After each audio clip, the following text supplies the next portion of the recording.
propose an amendment to the proposed guidelines of our LMP chapter election.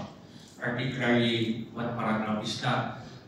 There will be the amendment that instead of all, it must be changed to majority members fully believe their outstanding members instead of all majority members. That's my motion. Okay, so so let's divide the House regarding that motion. So let's vote.